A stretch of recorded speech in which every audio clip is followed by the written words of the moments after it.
Cette crise économique, avec toutes ses conséquences sociales extrêmement brutales, elle a évidemment débouché à un moment ou à un autre elle devait déboucher à un moment ou à un autre sur quelque chose. Jusqu'en 2011, c'était assez étonnant parce qu'il y avait très peu de manifestations. Il y avait une espèce d'apathie générale. On se disait, mais c'est quand même dingue, ils sont en train de... Voilà, c'est vraiment dur ce qu'ils sont en train de vivre. Il y a une politique d'austérité violente, difficile, et on a l'impression qu'ils ne disent pas grand-chose. Et tout d'un coup, le 15 mai 2011, qui est une date importante, mais forcément dans les médias français, elle est passée complètement inaperçue, parce que c'est le hasard du calendrier, mais il se trouve que ce jour-là, Dominique Strauss-Kahn était arrêté à New York. Donc forcément, dans les médias, il y avait un intérêt autre que ce qui pouvait se passer en Espagne. Le 15 mai 2011, il y a une manifestation convoquée à Madrid et à Barcelone. Il n'y a pas de syndicat, il n'y a pas de parti politique qui la convoque. C'est une association, c'est une espèce de mouvement qui s'appelait le mouvement du 15 mai et qui appelait à manifester contre la précarité, pour la jeunesse, contre les expulsions immobilières. Il y avait tout un tas de slogans, mais surtout c'était complètement apolitique. Et c'est vrai que les semaines avant, moi je voyais pas mal sur les réseaux sociaux, sur Facebook, sur Twitter, pas mal de jeunes qui disaient « faut y aller, il y a un moment, il faut s'exprimer, c'est plus possible, on ne peut plus accepter tout ça ». Et on se retrouve le 15 mai, dimanche ensoleillé, et là, une marée humaine, à Barcelone, à Madrid. C'était hallucinant. Aucun drapeau politique, aucun drapeau militant, que des pancartes comme on les voit. Nous sommes la génération la plus diplômée, mais la moins valorisée, Spanish Revolution. Et là naît le mouvement des indignés. Un mouvement absolument incroyable, spontané. Enfin, c'est vrai que c'est ça qui a été vraiment étonnant, c'est ce côté spontané. Et les gens ont eu besoin de se retrouver, d'être ensemble et d'occuper les places. Donc évidemment, c'est la Puerta del Sol à Madrid, la grande place du centre de Madrid qui a été le centre du mouvement des indignés, mais toutes les places espagnoles des grandes villes, des villes moyennes, toutes les places ont été occupées. C'est vrai que dans les médias, on n'a parlé que de Madrid, mais c'était incroyable. Les 50 capitales de province d'Espagne étaient occupées tous les soirs pendant plusieurs jours. Et là, on a toute la jeunesse espagnole, ces gens qui sont obligés de quitter l'Espagne parce qu'ils ne trouvent pas de boulot, toute la jeunesse, mais pas que la jeunesse. On a évidemment à la base des gens assez militants plutôt de gauche, mais c'est un tout petit noyau. C'est finalement énormément de gens. On a un peu de tout. On a des personnes âgées, des gens de droite, des gens de gauche. On a vraiment la société qui en a ras-le-bol de ce qui se passe, qui a besoin de se retrouver et qui a besoin d'adresser un message assez clair à la classe politique en disant vous êtes complètement déconnectés de la réalité, vous êtes en train de nous matraquer avec cette politique d'austérité qui ne porte pas ses fruits parce que les Espagnols étaient prêts à faire des efforts, mais ils ont eu le sentiment que ces efforts ne servaient à rien parce que la situation ne s'améliorait pas. Et le 15 mai, on est une semaine avant les élections municipales en Espagne, et c'est vrai que pendant toute cette semaine-là, toute l'actualité est occupée par ce mouvement, et on a des images absolument dantesques de marées humaines, de gens qui se réunissent, et de gens qui surtout ne veulent pas quitter la place. C'est à ce moment-là qu'il y a les tentes qui apparaissent, qu'on a ces espèces d'occupation, j'allais dire ce Notre-Dame-des-Landes des grandes places, mais encore une fois, c'est une comparaison qui n'a absolument rien à voir parce que c'était un mouvement, moi ça m'a vraiment étonné de voir à quel point c'était populaire. C'est-à-dire que ce n'était pas les gens, les groupuscules de gauche ou les groupuscules qui défendaient un intérêt. Non, c'était vraiment toute la société. Et là, à ce moment-là, on a toute la société espagnole qui se met à discuter, qui se met à échanger, qui se met à débattre, qui se met à réfléchir à quelles sont les solutions pour sortir de la crise. Et on a toute cette société espagnole, ou une grande partie du moins, qui évidemment dénonce la crise, dénonce l'austérité, mais qui s'en prend aussi énormément à la classe politique. Parce que depuis quelques mois, il commence à y avoir des tas d'affaires de corruption qui éclatent dans les médias. On apprend que le gendre du roi a détourné de l'argent, a détourné des millions d'euros.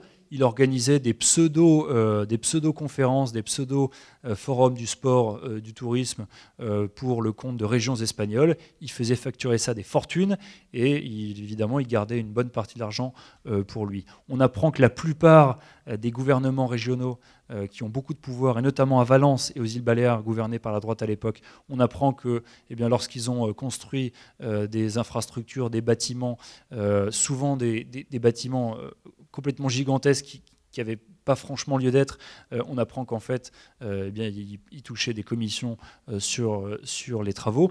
Et petit à petit, les Espagnols ont le sentiment de se dire, mais en fait, cette crise, alors certes, il y a eu une crise mondiale, certes, l'Espagne a fait des erreurs, mais cette crise, c'est aussi cette classe politique qui finalement a volé la société. Et il n'y aurait peut-être pas eu cette bulle immobilière si on n'avait pas eu... cette bulle immobilière, elle a peut-être été alimentée justement par cette classe politique qui a cherché à récupérer à chaque fois des commissions. On a ce qu'on appelle en Espagne le 13%. Le 3%, c'est les 3% on surfacture le coût d'un bâtiment, d'une infrastructure, d'un aéroport, d'une gare de TGV, et on récupère 3% du coût total pour financer le parti ou se financer directement. Et ça, c'est de l'argent qui va dans la poche des politiques. Il y a des tas d'affaires, des affaires anecdotiques, des affaires très importantes, des affaires marrantes, mais il y a ce sentiment que ces politiques-là sont complètement déconnectés de la réalité. Et quand je dis les politiques, c'est autant à gauche qu'à droite, c'est autant les socialistes que le Parti populaire. C'est toute cette classe politique qui a gouverné l'Espagne pendant 30 ans. C'est le président de la région d'Extrémadure dans le sud de l'Espagne qui, avec l'argent public, va rendre visite à sa maîtresse aux Canaries une fois par mois. Ça, c'est anecdotique et ça fait rire. Mais c'est la construction de la ligne de TGV entre Madrid et Barcelone, où finalement ça a coûté beaucoup plus cher que prévu. Et on comprend pourquoi, parce que les partis politiques concernés qui avaient la décision sur cette ligne-là se sont mis de l'argent dans les poches. C'est des aéroports fantômes. L'Espagne a 50 aéroports, quand l'Allemagne en a 22. Il y a des aéroports dans des villes, il y a des aéroports vides. On comprend quelques années plus tard que ces aéroports, parfois, ils ont été construits juste pour récupérer de l'argent des commissions. Donc, il y a une espèce de ras-le-bol absolument énorme qui explose lors de ce mouvement des indignés. Et il y a ce slogan qui revient très souvent, « Ils ne nous représentent pas ». Cette classe politique-là ne nous représente pas, elle ne nous parle plus, on ne la comprend pas, elle est déconnectée des réalités. Et surtout... ça fait trop longtemps qu'elle est là. Et il y a ce sentiment aussi, parce que le mouvement des indignés, même s'il est assez transversal, il y a quand même plus de gens issus de la gauche que de la droite, on va dire, dans les manifestations.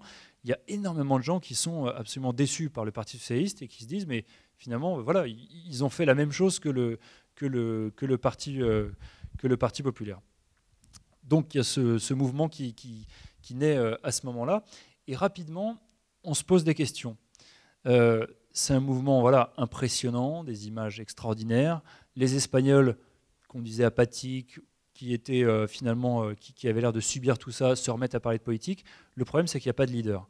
Le problème, c'est que on se demande un petit peu, qu'est-ce que ça va donner. Une semaine après, il y a les élections municipales, et en termes de vote, il ne se passe rien, puisque de toute façon, ce que défendent les indignés, les grands partis, finalement, n'ont pas repris ça.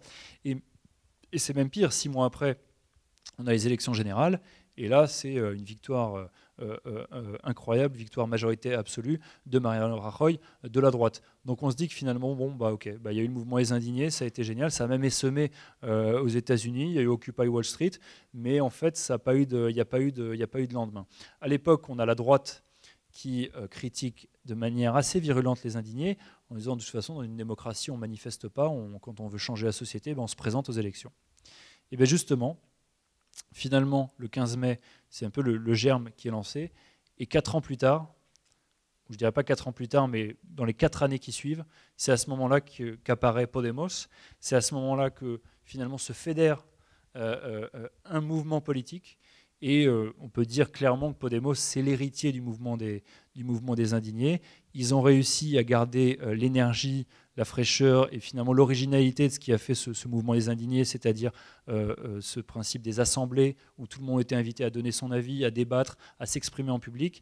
Et finalement, le mouvement des indignés, ça a été une pépinière pour Podemos. On a lors des assemblées des indignés à Madrid ou Barcelone, des gens qui se sont improvisés, des super bons leaders, qui se sont mis à parler en public, ce qui n'arrivait pas avant. En Espagne, on n'est pas très fort, pas toujours très fort à l'oral en public. Et là, il y a des gens qui se révèlent. Et quelques années plus tard, Podemos se crée avec à la base un petit noyau très politisé, c'est vrai, Pablo Iglesias et quelques acolytes qui sont des profs de sciences politiques à la fac à Madrid, qui sont des gens de gauche avec un gros bagage intellectuel de gauche, mais ils arrivent à créer un parti qui ne semble pas un parti idéologisé, qui ne semble pas du tout un parti à l'ancienne.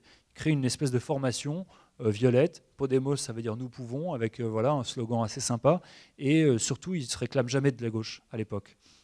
Ils disent voilà, on est là pour vraiment changer les choses et surtout se faire le porte-parole de cette population qui a manifesté et qui était indignée, qui a exprimé son ras-le-bol. Voilà, on a exprimé notre ras-le-bol, mais maintenant on veut prendre le pouvoir, on veut vraiment changer les choses.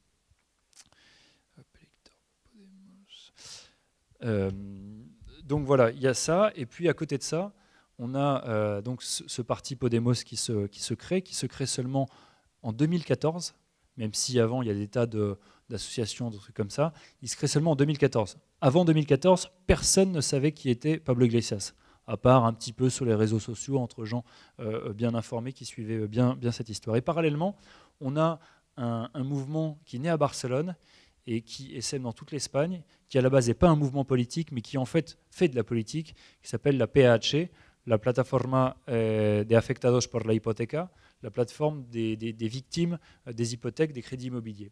C'est une espèce de plateforme qui vient en aide à tous ces gens dont on a parlé avant, qui se sont fait expulser de leur logement.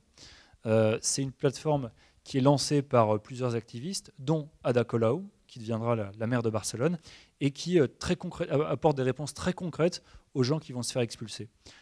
Qui conseillent les gens, qui leur donnent qui fournissent des avocats, qui arrivent à mobiliser des militants lorsqu'il y a une expulsion. Eh bien, des militants viennent en bas de l'immeuble et souvent la police renonce parce que s'il y a des caméras, c'est un petit peu gênant d'expulser une famille avec des enfants devant les caméras. Et c'est une association qui prend un pouvoir absolument énorme et qui aide énormément d'Espagnols, notamment, qui a aussi une fonction je dirais presque de psychologue. Pour beaucoup de gens, c'était hyper difficile d'assumer de ne pas pouvoir payer son crédit. On a vu des gens qui préféraient renoncer à manger quasiment plutôt que pas payer le crédit, tellement en Espagne, il y avait ce sacro-saint de « il faut payer son crédit dans la vie ». Et donc on a des tas de gens qui sont arrivés dans cette association, qui ont raconté leur histoire, et ça a commencé finalement cette espèce de séance de thérapie collective, de faire déculpabiliser les gens, de dire écoutez, non, tu manges et puis après tu paieras ton crédit. Et cette association est devenue extrêmement populaire avec à sa tête une leader charismatique qui est devenue, aujourd'hui c'est moins le cas, mais il y a 2-3 ans, qui avait cette espèce de statut, je dirais presque de Mère Teresa en Espagne, pour toutes les victimes de la crise.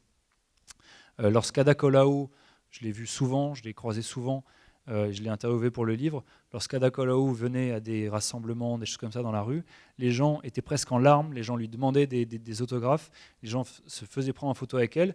Elle, c'était pas vraiment ce qu'elle cherchait, cette notoriété-là, mais elle a été vraiment vécue comme quelqu'un, une espèce de la porte-parole des sans-voix. Et Ada Colau et ce mouvement-là, finalement, leur sujet, c'est les expulsions immobilières, mais c'est finalement la défense de toutes les victimes de la crise. Et Podemos est de son côté et commence à grossir, se présente aux élections européennes en 2014. Et là, c'est la surprise absolue. Ils obtiennent 5 eurodéputés. Ça ne semble pas grand-chose, mais pour un parti dont personne n'avait entendu parler, ils ne sont pas passés à la télévision. Il n'y a eu aucune campagne pour eux. C'est-à-dire, pour être même très honnête, je ne devrais pas le dire, le soir des européennes, je ne savais pas ce que c'était Podemos. J'aurais dû le savoir. J'ai un peu culpabilisé et j'en ai pas mal reparlé avec des amis journalistes qui ont dit non, mais c'était imprévisible. C'est-à-dire que ça s'est que passé sur des réseaux sociaux et donc voilà.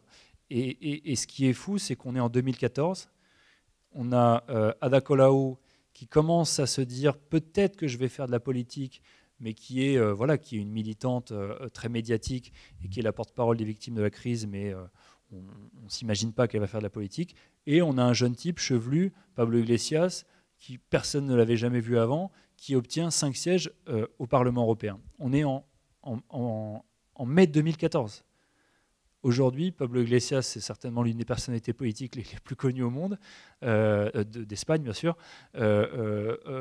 Je crois que beaucoup de Français savent qu'à Barcelone, il y a une maire, il y a une femme qui est devenue maire, qui était une ancienne militante du mouvement contre les expulsions immobilières. C'était vraiment inimaginable il y a 4 ans.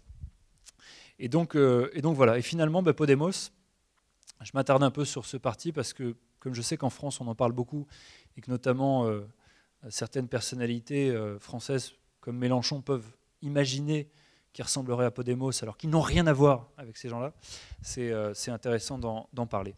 Podemos, ils ont vraiment rempli cette fonction que remplit peut-être aujourd'hui le Front National en France. C'est évidemment pas du tout la même chose. Podemos, ils sont plutôt à gauche, mais ils parlent aux victimes de la crise. En Espagne, le vote contestataire, le vote des gens qui sont désespérés, les gens votent Podemos.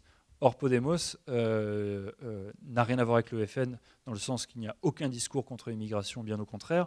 C'est un parti, alors là je m'engage un petit peu, mais qui n'a pas le populisme du Front National, même si il y a quelques petits éléments un peu populistes, on pourra y revenir plus tard. Il y a parfois des propositions des propositions qui ne sont absolument pas chiffrées. Ils ont de toute façon pas mal revu à la baisse leurs ambitions. Il y a quelques années, enfin il y a 2 ans, quand ils se lançaient, ils disaient on ne paiera plus la dette, il y aura un salaire universel pour tout le monde et on sera gratis. Voilà, là ils ont un petit peu réduit leurs prétentions. Mais c'est vrai que voilà, en Espagne, les gens en colère ont pu voter pour une alternative et pour un parti nouveau, et surtout un parti qui a donné la voix aux citoyens. C'est-à-dire que Podemos fonctionne vraiment sur le principe des assemblées. Dans tous les quartiers d'Espagne, il y a des cercles, ce qu'on appelle les cercles Podemos, où les gens peuvent participer, donner leur avis et avoir ce sentiment qu'ils se réapproprient la politique. L'année dernière, on a une immense manif Podemos à Madrid. J'y étais, je vous propose d'écouter quelques électeurs, c'est un petit peu plus rapide que tout à l'heure, ça dure même pas 1 minute. On doit changer beaucoup de choses ici en Espagne. Il faut mettre dehors la caste. On a de l'espoir, l'espérance. Podemos m'a donné beaucoup de force. Je suis super content, c'est un mouvement absolument nouveau qui rejoint la société civile. C'est justement ce qu'on a besoin, que la société civile rejoigne le pouvoir et le transforme. Parce qu'on ne peut pas continuer avec cette société qui ne vise pas les intérêts des gens. Je crois que c'est un jour formidable parce que tout le monde de l'Espagne nous sommes réunis parce que nous voulons un monde meilleur. Nous devons changer la politique espagnole parce que ce n'est pas possible de vivre comme nous vivons maintenant. Je ne comprends pas comment les gens peuvent continuer à voter, des gens corrompus, des gens qui ont volé de l'argent public.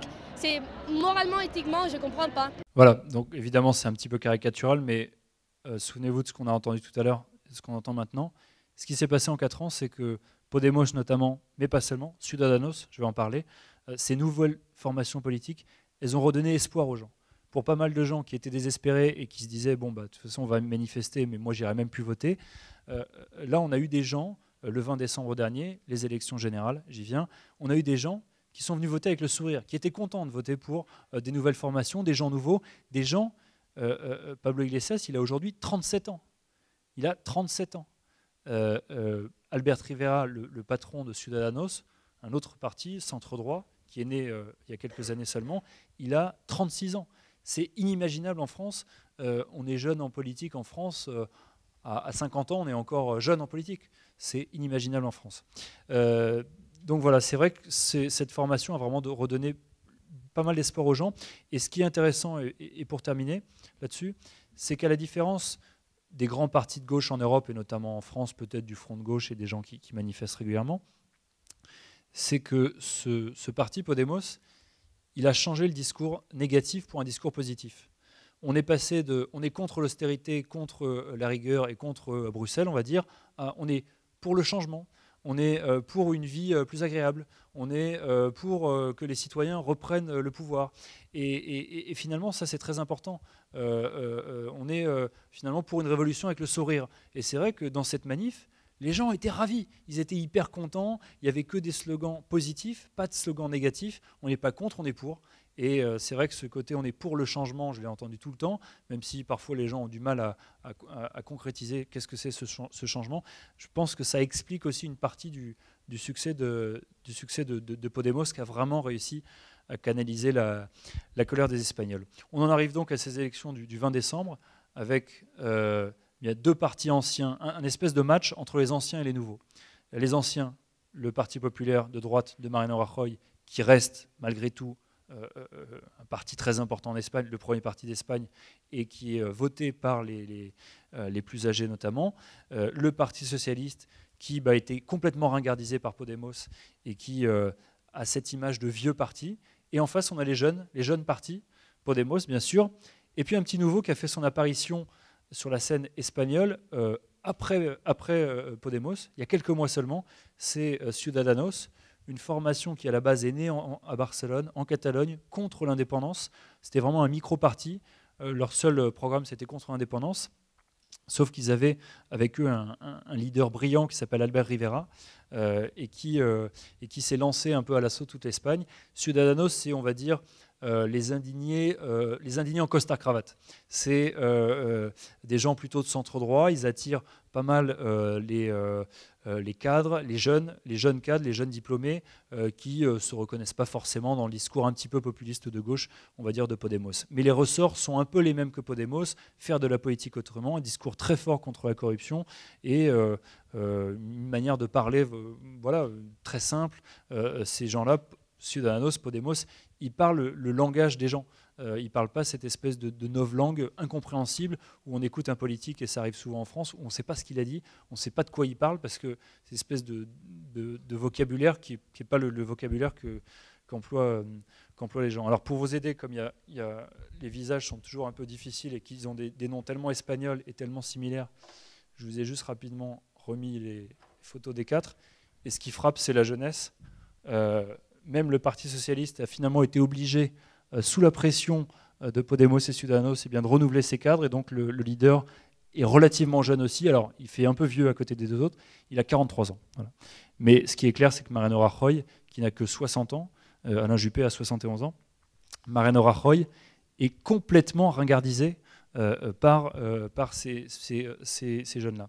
Et donc voilà, on a ce résultat des élections. Alors, un résultat extrêmement compliqué, je ne vais pas rentrer dans les détails, une victoire trop courte du Parti populaire pour gouverner, une victoire pas assez suffisante non plus du Parti socialiste pour pouvoir s'allier avec un seul parti. Donc là, depuis 2 mois, on a des négociations. Ce qui a été vraiment intéressant dans ces élections, c'est le renouvellement. 2 tiers des députés élus en décembre n'étaient pas députés auparavant. C'est absolument inédit. Donc on a vraiment un rajeunissement complet de la classe politique. On a un rajeunissement dans le discours, dans la manière de communiquer. Et puis, voilà, on a ce sentiment de voir arriver des gens nouveaux, et c'est un vent frais, ça fait beaucoup de bien. C'était très positif. C'est vrai que depuis 2 mois, ce capital qu'ils ont gagné, cette belle image, à mon sens, qu'ils ont pu montrer de la politique, eh bien, il est un peu entamé, parce qu'on a des négociations extrêmement longues qui n'aboutissent pas. Et c'est vrai que voilà, on peut vouloir dire on peut dire qu'on va faire de la politique autrement. Il y a des réflexes un peu naturels qui reviennent, et l'Espagne n'a pas la culture de la coalition, et on a beaucoup de mal à reculer, à céder. Et donc voilà, là les partis en ce moment sont en train d'essayer de former un gouvernement. C'est le Parti socialiste Sanchez qui essaye de former un gouvernement, ou du moins d'obtenir les votes pour obtenir l'investiture. Mais il a bien du mal. Il y aura un premier vote la semaine prochaine. S'il n'y a pas d'accord d'ici le courant du mois de mai, on aura automatiquement de nouvelles élections au mois de juin. Juste une anecdote pour terminer sur ce sujet. On en a un petit peu parlé. En Espagne, il n'y a pas de Front National, il n'y a pas d'extrême droite, pour plusieurs raisons. Premier, il y a 40 ans, il y avait quand même la dictature, donc les gens se souviennent ce que c'est qu'un parti très à droite. 2, l'Espagne est un pays d'immigrés historiquement. Il y a eu des immigrations dans les années 50-60. De nouveau, malheureusement, aujourd'hui, il y a de l'immigration. Et donc, voilà, finalement, beaucoup d'Espagnols dans leur famille ont été eux aussi dans la peau de l'étranger, donc on s'en souvient. Il y a aussi un facteur très important dont on ne se rend pas forcément compte en France, c'est qu'en Espagne, il y a très peu de cités, de cités ghettos. Il y a des cités très populaires, des bâtiments délabrés, mais il n'y a pas de ghetto. Il n'y a aucun endroit en Espagne où on ne peut pas rentrer. Il y a très peu de violences urbaines, très très peu. Évidemment beaucoup moins qu'en France, il n'y a jamais aucune voiture qui brûle. Ça peut peut-être expliquer le fait qu'il n'y a pas de débat un petit peu autour de l'immigration. Et ce qui est vrai, c'est que dans les propos, dans la manière d'en parler, les Espagnols ont parfois des propos assez étonnants sur les immigrés, c'est-à-dire des propos qu'en France on serait choqué, où on parle de manière un petit peu légère des Noirs ou des Arabes, mais ça ne se traduit jamais par un vote. Et c'est simplement parce que c'est une histoire assez différente. L'immigration en Espagne, elle est beaucoup plus récente qu'en France. Et aussi, souvent, moi j'ai eu des gens de classe populaire qui m'ont dit, si un politique il essaie de nous faire croire que la faute, c'est la faute de l'immigré qui a du chômage, on ne croira jamais, on sait très bien qu'il se fout de notre gueule, c'est de la faute des politiques, c'est sûrement pas de la faute des immigrés. De toute façon, on est finalement un peu tous dans le même bateau, tous dans la même mouise, on va dire. Et puis enfin, il n'y a pas de Front National non plus, il n'y a aucun parti qui réclame la sortie de l'Union européenne ou la sortie de l'euro. Pour les Espagnols, l'euro, ça reste quelque chose, et l'Europe, ça reste quelque chose d'extrêmement important. C'est l'un des pays en Europe les plus europhiles. Et donc ça, là-dessus, il n'y a aucun parti qui peut surfer là-dessus.